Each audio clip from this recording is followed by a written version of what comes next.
સુજલ, જો પેલો ચિંતન પણ અહીં આવે છે. અરે હા, જો તો ખરો, એનું મોઢું પણ દિવાલ પીધલ જેવું લાગે છે. હા, મને પણ લાગે છે તેના ઘરમાં ઝઘડો થયો લાગે છે. ચાલ ચાલ, આપણે તેમને પૂછીએ. હા, એ ચિંતન ક્યાં જાય છે? અહીં આવ. શું કામ છે યાર? અરે ચિંતન, તુંય અમારી જેમ રિસાઈને આવ્યો છે ને ઘરેથી? હા. કેમ, તને વળી શું થયું? બીજું શું થાય, ઘરમાં રહેવું ગમતું જ નથી ને. જ્યારે હોય ત્યારે પપ્પા વાતમાં ઉતારી પાડે છે, અને મમ્મી તો આખો દિવસ એમ જ કહ્યા કરે છે કે ગરમ ચીપિયો ચંપાવી દઈશ, એક વેલણ પડી જશે એવી ધમકીઓ જ આપ્યા કરે છે.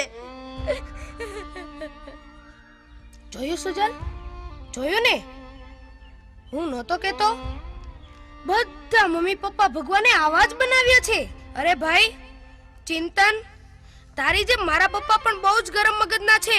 આપણે મહેનત કરીને મરી જઈએ, નિશાળમાં પરીક્ષા દઈએ અને રિઝલ્ટ આવે ત્યારે ખુશીના મારી આપણે પપ્પાને બતાવવા જઈએ, પપ્પા મારો 3જો નંબર આવ્યો.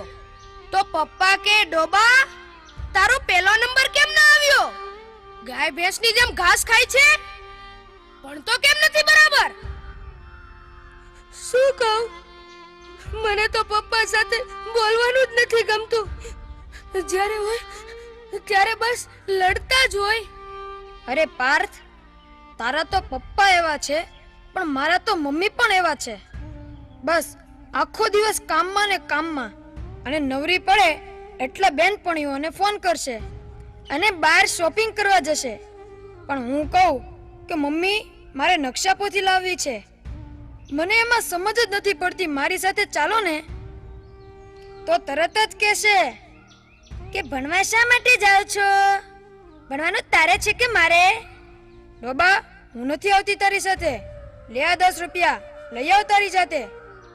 ને પછી આપણે કંઈક લાવવામાં ભૂલ થઈ ગઈ અને પછી ટીચરની ફરિયાદ આવી અને તરત જ આપણને પપ્પા પાસે ધરી દેશે કે લો, આ તમારો હીરો સ્કૂલમાં લોચા મારીને આવ્યો છે. અને પછી પપ્પા જાણ્યા સાંભળ્યા વગર બસ